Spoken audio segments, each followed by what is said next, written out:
tes misalnya CPNS yang daftar 10.000, setiap orang mengatakan, ya Allah mudahkan, ya Allah luluskan saya untuk tes besok. Jangankan Anda, yang lain juga begitu. Maka bagaimana caranya cepat dimudahkan itu? Maka teman-teman sekalian,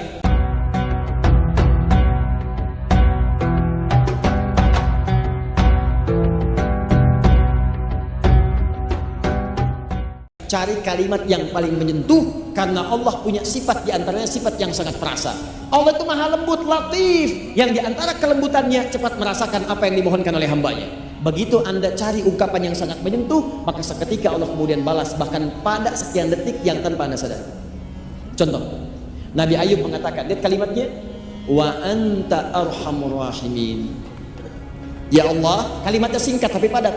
Ya Allah, penyakit ini mulai mengganggu saya ibadah. Saya pengen khusyuk menyembahmu ya Allah. Saya pengen khusyuk beribadah, cuma terganggu oleh penyakit ini. Sedangkan engkau orang yang paling sayang, maaf, sedangkan engkau sosok yang paling sayang kepada saya. Sedangkan engkau sosok yang paling sayang terhadap saya.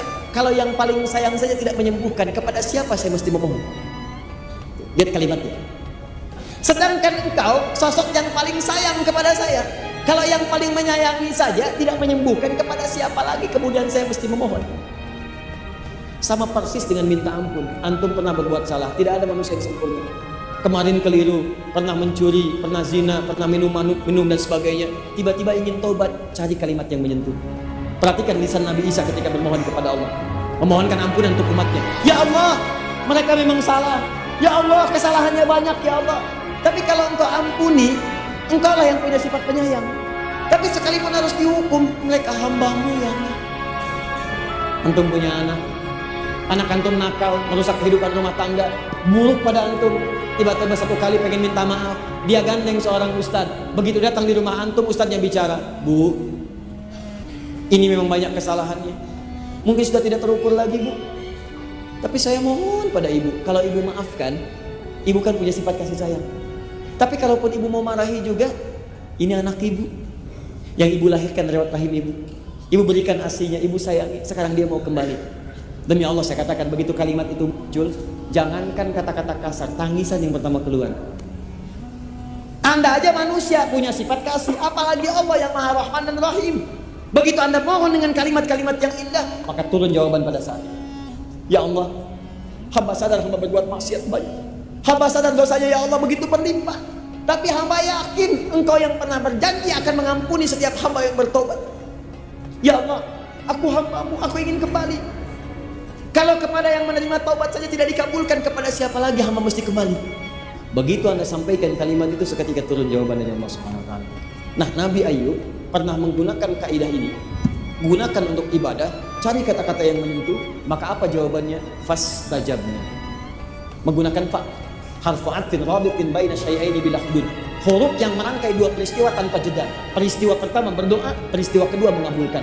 Antara doa dengan mengabulkan tanpa jeda. Begitu selesai doa, dikabulkan. Ini dia rahasianya. Nabi Zakaria, beliau diuji setelah berumah tangga, tidak punya keturunan, divonis oleh medis gak mungkin, istrinya monopos dan mandul. Maaf, apa yang dikerjakan? Beliau bermohon. Apa permohonannya? Satu, cari kata-kata yang menyentuh tadi. Maka buka Quran surah 19 ayat 3 sampai dengan 15. Kata beliau, ya Allah, saya itu selalu bermohon kepadamu tanpa putus asa. Dari mulai menikah sampai rambut perubahan, fisik sudah letih, gak pernah putus asa. Saya yakin kau pasti kabulkan. Kalau sampai beruban juga belum dikabulkan, sampai kapanpun saya akan minta, saya mohon dan tidak putus asa.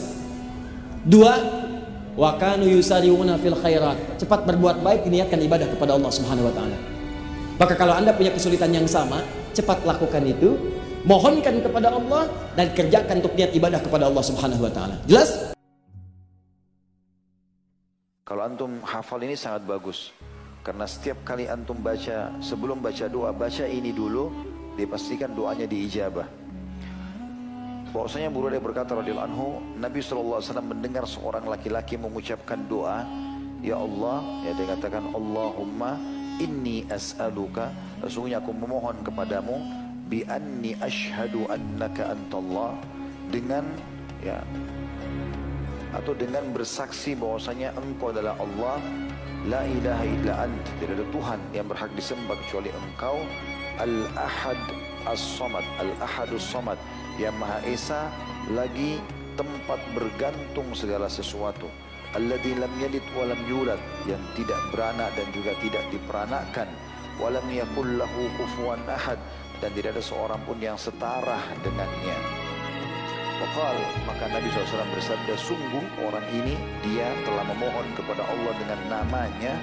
N-nya besar, kata ganti Allah, nama Allah yang jika dia dimohon, Allah dimohon dengannya, niscaya dia Allah pasti memberi.